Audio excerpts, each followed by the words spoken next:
चलो ધોરણ 6 વિષય મેં ચેપ્ટર નંબર 3 સંખ્યા સાથે રમત આગળના વિડિયોમાં સ્વાધ્યાય 3.4 માં 4 પ્રશ્નો જોયા હતા. હવે આ પાંચમો પ્રશ્ન વાંચો, રકમ જો તો ચોપડીમાં ધ્યાન રાખજો. એક સંખ્યા 5 અને 12 વડે વિભાજ્ય હોય તો તે સંખ્યા બીજી કઈ સંખ્યા વડે પણ વિભાજ્ય હોય.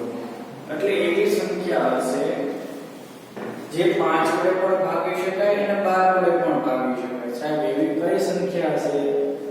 તો વિચાર કરવાનો. તો તમારે શું કરવાનું, જ્યારે આ બંને સંખ્યા વડે વિભાજ્ય હોય ને તો બંને સંખ્યાનો ગુણાકાર લેવાનો. એને કહેવાય આ બંને સંખ્યાનો લસા. શું કહેવાય? બંને સંખ્યાનો લસા. તો તમારે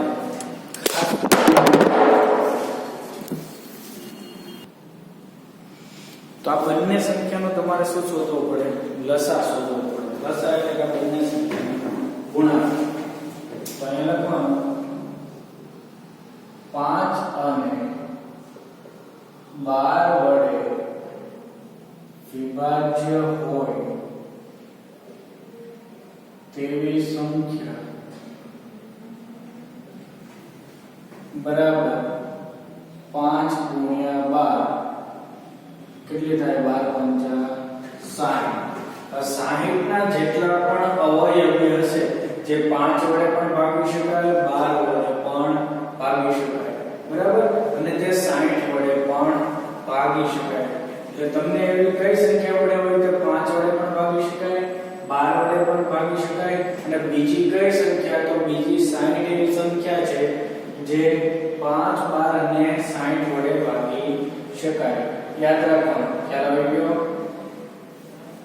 5 અને 12 નો લસા એટલે કે 12 પંચા 60. 60 5 અને 12 જો 60 ને 5 વડે પણ ભાગી શકાય, 12 વડે પણ ભાગી શકાય, અને 60 ને 60 એકા 60 એક વડે પણ. પછી 120 જાવ તો 5 વડે પણ ભાગી શકાય, 12 વડે પણ ભાગી શકાય અને 60 વડે પણ ભાગી શકાય. તો આ સંખ્યા પૂછી હતી. આવો જ પ્રશ્ન પૂછ્યો છે 7મો, થોડો અલગ છે. આ 6મો પ્રશ્ન, હવે 7મો. 5મો પ્રશ્ન નહીં, સોરી, 6મો પ્રશ્ન. હવે 7મો પ્રશ્ન શું હતો? 12 એક એવી સંખ્યા છે અથવા એક સંખ્યા 12 વડે વિભાજ્ય છે. એક સંખ્યા 12 વડે વિભાજ્ય છે. એટલે કોઈ સંખ્યા છે 12 વડે વિભાજ્ય સંખ્યા છે તો તે સંખ્યા બીજી કઈ સંખ્યા વડે વિભાજ્ય હોય? તો તે સંખ્યા બીજી કઈ સંખ્યા વડે વિભાજ્ય હોય? તો આનો સીધો એક જ મતલબ થાય કે 12 વડે કઈ સંખ્યા વિભાજ્ય? 12 ને એક સંખ્યા 12 વડે વિભાજ્ય છે. બીજી કઈ સંખ્યા 12 ને વિભાજ્ય અને 12 વડે ભાગી શકાય? તો સિમ્પલ 12 ના બધા અવયવો લખી નાખવાના. અહીં 12 બરાબર 1 ગુણ્યા 12 2 6 12 3 ચોક 12 4 3 12 પછી રિવર્સ થઈ જાય તો 1 2 3 4 6 અને 12.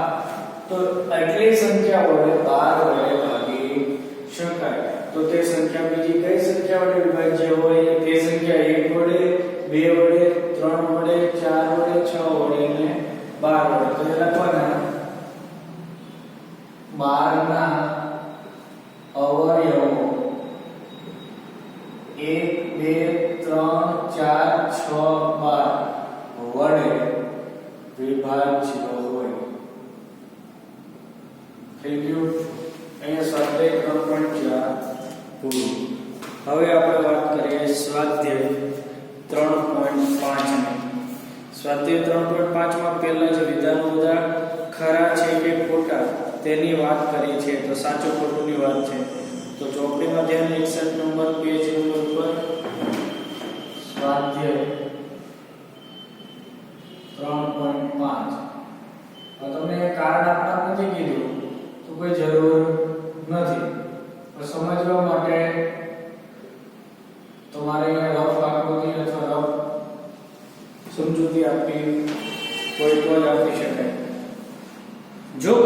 સંખ્યા 3 થી વિભાજ્ય હોય તો તે સંખ્યા 9 થી વિભાજ્ય હોય. 3 થી વિભાજ્ય એટલે 3 વડે ભાગી શકાતી હોય. ચલો 3 થી વિભાજ્ય સંખ્યા તો 3 એક પોતે છે તો 9 ને શું 3 વડે ભાગી શકાય? નહીં. આ રીતના આવું થાય નહીં. આમ હોય તો થાય. 9 ને જો 3 વડે ભાગો તો શક્ય થાય. 3 ને 9 વડે ભાગી ન શકાય. તો જો સંખ્યા 3 થી વિભાજ્ય હોય, માની લો 6 3 થી વિભાજ્ય છે, વિભાજ્ય એટલે ભાગી શકાય, પણ 6 ને 9 વડે ભાગી શકાય નહીં. તો પહેલું વિધાન પડે ખોટું. હવે એવું જ વિધાન છે બીજું.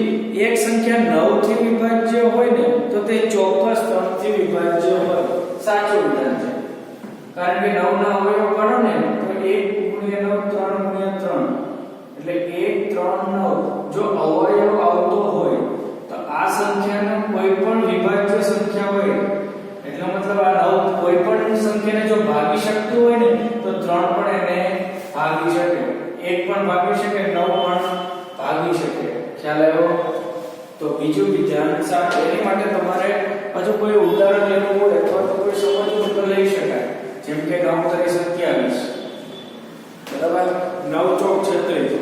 36 9 વડે ભાગી શકાય તો 3 વડે પણ જોજો ભાગી શકાય.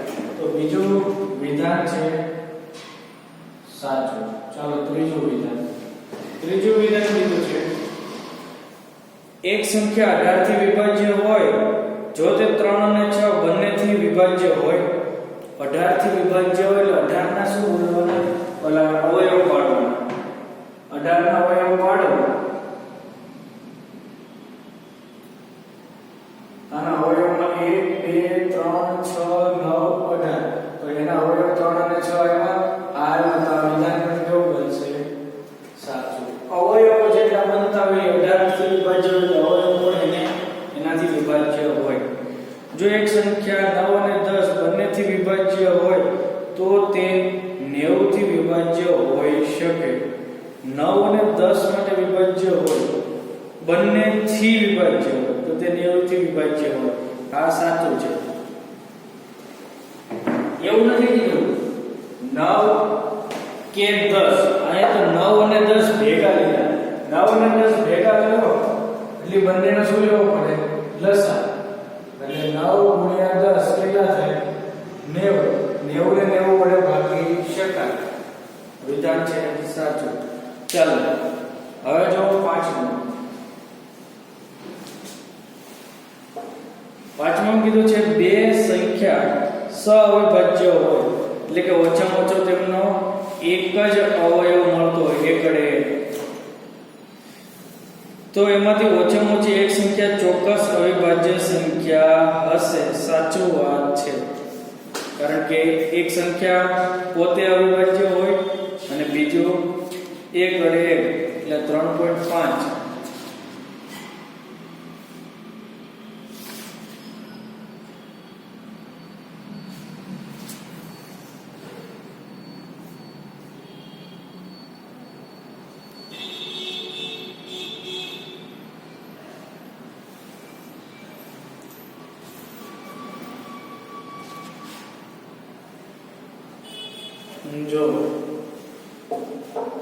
જો બે સંખ્યા સઅવિભાજ્ય હોય એમાંની ઓછામાં ઓછી એક સંખ્યા ચોક્કસ અવિભાજ્ય સંખ્યા છે. સઅવિભાજ્ય સંખ્યા હવે માની લો 36 અને 37. આ બંને આ 36 ના અવયવ પાડશો અને 37 1 * 37 આના અવયવ જેવા આ અવયવમાં હશે નહીં. તો આ તો અવિભાજ્ય સંખ્યા છે. શું આ અવિભાજ્ય સંખ્યા છે? ના. તો પાંચમું વિધાન પડશે ખોટું. કેવું પડશે? ખોટું.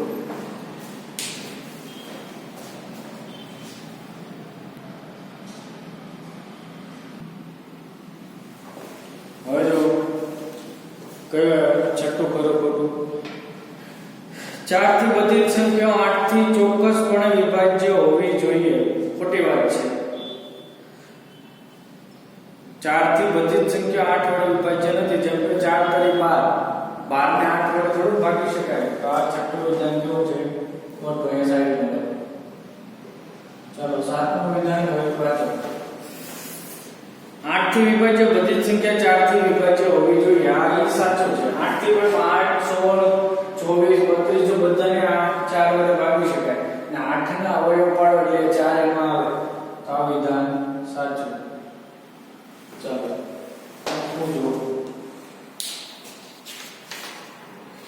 જો કોઈ સંખ્યા બે સંખ્યાઓને અલગ અલગ સંપૂર્ણપણે વિભાજિત કરે છે તો તે સંખ્યાના સરવાળાને પણ સંપૂર્ણપણે વિભાજિત કરશે. તો આ વિધાન યાદ રાખવાનું છે. કોઈ સંખ્યા બે અલગ અલગ સંપૂર્ણપણે વિભાજન કરે છે, જેમ કે 8 છે અને 2 વડે ભાગો 4 * 8. ચલો આને વિભાજન કરવા માટે મતલબ 2 વડે ભાગી શકાય તો 8 ને તમે 2 + 2 + 2 + 2 આ રીતે સંપૂર્ણપણે વિભાજન કરવાથી આને સરવાળા સૂત્ર પણ રજૂ કરી શકાય. એટલે 8 નું વિધાન સાચું છે. ન ખ્યાલ આવે તો ખાલી વિધાન વાંચી લેવાનું, બરાબર, અને જોઈ લેવાનું શું કહેવામાં આવે છે. અને છેલ્લો પ્રયોગ હતો, જો બે સંખ્યાના સરવાળાને પૂર્ણ રીતે વિભાજિત કરે છે તો તે બંને સંખ્યાઓ અલગ અલગ રીતે પણ વિભાજિત કરશે. તો આ વિધાન છે ખોટું. આવું બને નહીં. હવે વાત કરીએ પ્રશ્ન નંબર 2, અવયવ વૃક્ષ. આવો આપેલો છે ને પ્રશ્ન નંબર 2, અવયવ વૃક્ષો.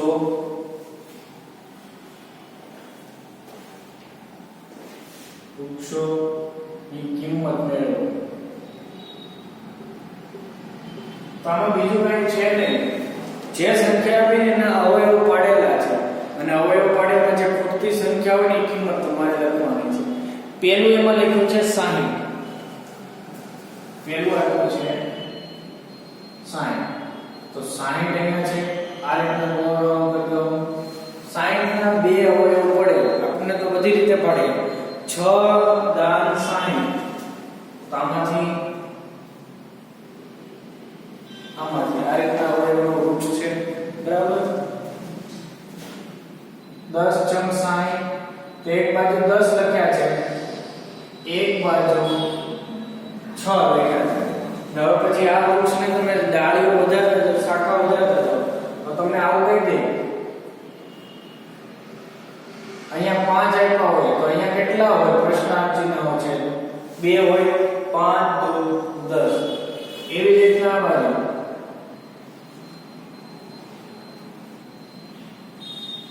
6 આપ્યા છે તો નીચે કેટલા આપ્યા છે? 2 આપ્યા છે. આ બાજુ 2 છે તો આ બાજુ કેટલા હોય? 2 × 6. આવડે સહેલું છે અવયવ વૃક્ષ. હવે એ જ વસ્તુ બીજી રીતે આપેલી છે. બી જો પેલા 60 છે, આ 60 નું વૃક્ષ કઈ બાજુ જાય છે? પેલા આ રીતે ભાગ પાડેલા છે કે અહીંયા પ્રશ્ન ચિહ્ન છે, અહીંયા આપી દીધા છે 30.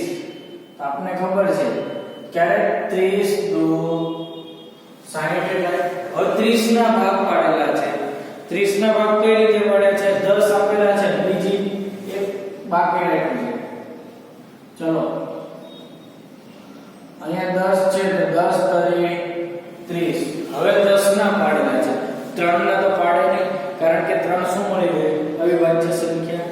હવે 10 ના રીતે બે ભાગ પાડેલા છે.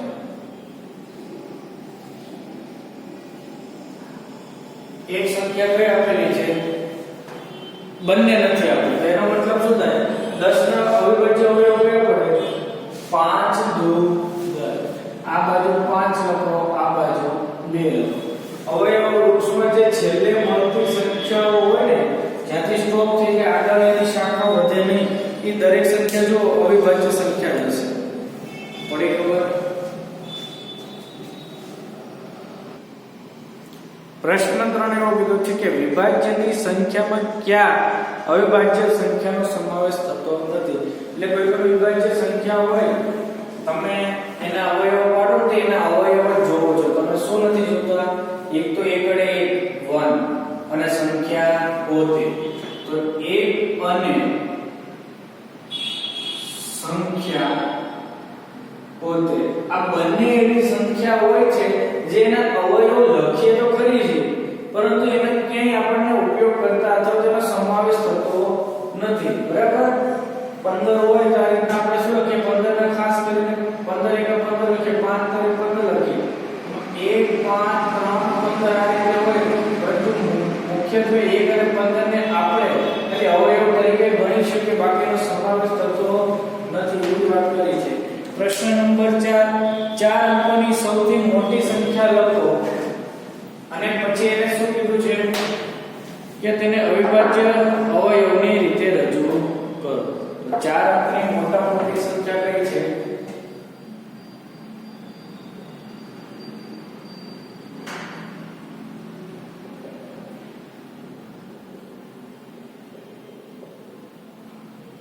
चलो बोलो चार अंकनी सौથી મોટી સંખ્યા 9999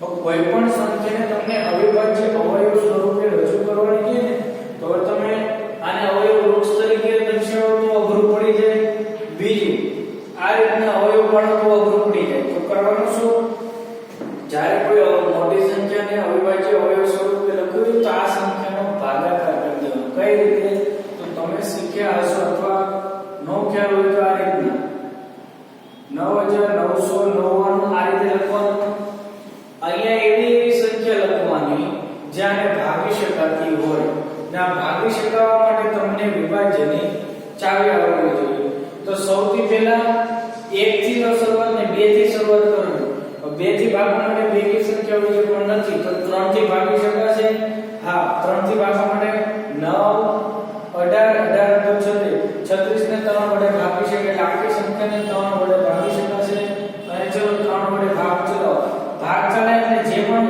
ભાગફળ મળે એટલે કે ઉપર સંખ્યા મળતી અહીંયા લખવાનું 3 તરી 9 3 તરી 9 3 તરી 9 3 તરી 9 ચલો થાય પછી આ રીતના એક પાછું હવે પાછું વિચારવાનું 2 વડે ભાગી શકાય 3 વડે ભાગી શકાય કે આગળ કોઈ સંખ્યા વડે તો હજી 3 વડે ભાગી શકાય 3 1 3 3 1 3 3 1 3 ચલો હવે 3 વડે ભાગી શકાશે ના જો સરવાળો 4 થાય છે 4 વડે એકમ દશકનો અંક હોય તો ભાગી શકાય 11 5 માં એકમ અંક 0 અથવા 5 6 માં 2 અને 3 વડે વિભાજ્ય હતો 7 ની કોઈ ચાવી નથી બરાબર તો તમારે 7 વડે ભાગીને વિચારવું પડે પછી આગળ જોઈએ चलो विचारो 7 वडे पण નથી ભાગી શકાતો 8 વડે કે 9 વડે કે 10 વડે ની હવે 11 વડે ભાગી શકાય છે એકમ દશકના એક સ્થાનમાં રહેલા એટલે સરવાળો 2 એક સ્થાનમાં રહેલા એટલે સરવાળો 2 માંથી 2 જાય એટલે 0 એટલે જો તફાવત 0 અથવા 11 વડે ભાગી શકાય તેવી સંખ્યા તો આખી સંખ્યા 11 વડે તને 11 વડે ભાગી શકાય ચાલો ભાગો પહેલા બે સંખ્યા 11 1 11 चलो ऊपर થી પ્લેટ ભાગના ચાલીને 0 11 1 હવે 101 અવિભાજ્ય સંખ્યા છે કોઈના વેલ્યુમાં 101 આવતી નથી તો આ સંખ્યાને દૂર કરવા માટે 101 વડે ગુણવાનું જ્યારે ભાગાકાર કરતા છેલ્લે જવાબ 1 મળી જાય તો અહીંયા જેટલા સંખ્યા મળે ને આપેલી સંખ્યાને શું કહેવાય અવયવ શું કહેવાય અવયવ અને કેવા અવિભાજ્ય અવયવ અહીંયા લખવાના 9999 ના અવિભાજ્ય અવયવ અથવા સંખ્યા કઈ થાય છે આપણે સવાલમાં આપેલો 3 11 અને 101 બે વખત કોઈ સંખ્યા લખવા જવાની નથી ચલો આવી જ વસ્તુ પાંચમી છે 5 અંકની મોટામાં 5 અંકની નાનામાં નાની સંખ્યા લખો અને અવિભાજ્ય સંખ્યા શું અહીંયા જો 5 અંકોની નાનામાં નાની સંખ્યા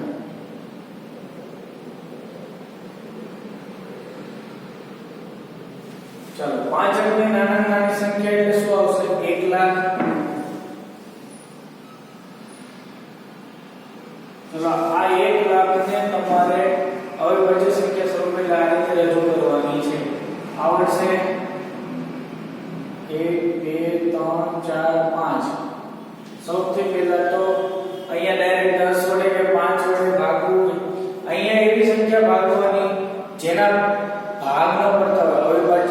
સંખ્યા આવતી હોય એવી જ સંખ્યા હોય. જેમ કે 10 વડે કરો તો 10 ના પાછા ભાગ પડે. 10 વડે વચ્ચે સંખ્યા નથી. હવે તમારે 5 થી ભાગવું તો ભાગી શકાય, 2 થી ભાગવું તો ભાગી શકાય. એટલે તમારે જાતે નક્કી કરવાનું. અને જેમ મોટી સંખ્યા હોય મોટી અવિભાજ્ય સંખ્યા હોય પાંચોની સંખ્યા ઝડપથી નાની થઈ જાય. ચાલો 5 થી શરૂઆત કરો. 2 થી પણ કરી શકાય. બરાબર? 5 દુ 10. પાછળના 1 2 3 4 1 2 3 4.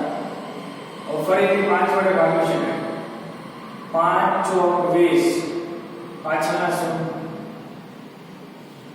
5 એકઠા 40.